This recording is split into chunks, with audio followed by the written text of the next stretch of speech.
Baiklah, saya akan menjelaskan sedikit tentang apa itu permainan tradisional isutan jagat. Isutan jagat adalah nama permainan tradisional yang berkembang di daerah Kalimantan Selatan. Asal katanya dari isutan dan jagat. Kata isutan ini mungkin dari peralihan kata usutan yang berarti mencari. Sedangkan jagat adalah istilah orang Banjar untuk tali yang ujungnya bersimpul, untuk menyebak atau mengikat. Jadi isutan jagat maksudnya mencari tali yang berjagat, memiliki jerat. Pada permainan ini, tiap pemain berusaha mencari jagat pemain lainnya yang disembunyikan di dalam pasir dengan cara menusukkan bilah lidi, kayu, ataupun bambu.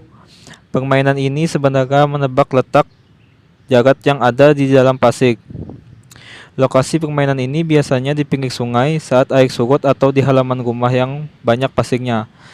Permainan isutan jagat tidak ada kaitan dengan jenis upacara atau peristiwa tertentu. Waktu permainan bebas bisa dimainkan kapan saja, walau di kampung anak-anak akan memainkannya saat sore menjelang mandi di sungai. Jumlah pemain isutan jagat minimal 2 orang dan sebanyak-banyaknya 4 orang. 2 orang diperlukan karena akan ada posisi pasang yang menyembunyikan jagat dan posisi naik yang mencari lubang jagat. 4 orang sudah dirasa cukup karena akan terlalu ramai yang bisa menimbulkan kebingungan.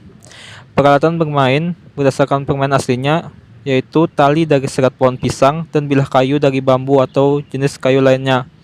Namun jika tidak ada itu, kita bisa menggunakan benda-benda lain yang bisa digunakan untuk permainan ini. Pohon pisang yang kering biasanya terlihat seratnya. Bagian inilah yang diambil oleh anak-anak untuk membuat tali jagat.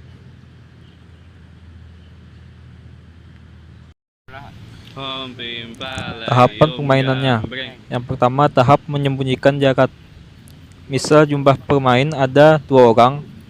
Kedua anak ini berpencar ke daerah pasing masing-masing untuk menyembunyikan jagatnya. Teknik menyembunyikan jagat ini menentukan kelihayan tiap anak dalam bermain usut jagat. Ada yang menyembunyikan jagat dengan ujungnya berkelok-kelok sehingga lawan sulit menebak letak jagat sebenarnya. Jagat yang ingin disembunyikan ditimbun perlahan-lahan dengan pasir agar tebal supaya tidak kelihatan. Ujung tali yang tidak memiliki jagat disisakan di luar untuk menaikkan nanti. Yang kedua, tahap mencari jagat. Ditentukan dulu timbunan pasir siapa yang akan dicari duluan. Setelah itu masing-masing anak menusukkan bilahnya ke dalam timbunan pasir untuk menebak letak jagat. Apabila semua anak yang giliran mencari sudah menusukkan bilahnya, maka yang punya jagat naiknya sehingga akan ketahuan siapa yang berhasil menebak jagat. Pemain yang berhasil bilahnya akan tersangkut di dalam jagat. Begitu pun seterusnya, tiap pemain bergiliran menebak jagat lawan. Dalam permainan ini tidak ada konsekuensi kalah atau menang, hanya memberikan kepuasan dan kebanggaan bagi anak yang berhasil mencari jagat atau anak yang jagatnya tidak berhasil ditemui lawan. Pengaruh dari permainan ini adalah memberikan sifat sportivitas bagi anak-anak. Ini bisa dilihat dari kejujuran saat menyembunyikan jagat, di mana anak yang lain sepakat untuk tidak saling intip, serta kejujuran untuk memasang lubang jagat yang sama lebar dengan permainan lain. Sekian dari saya, terima kasih.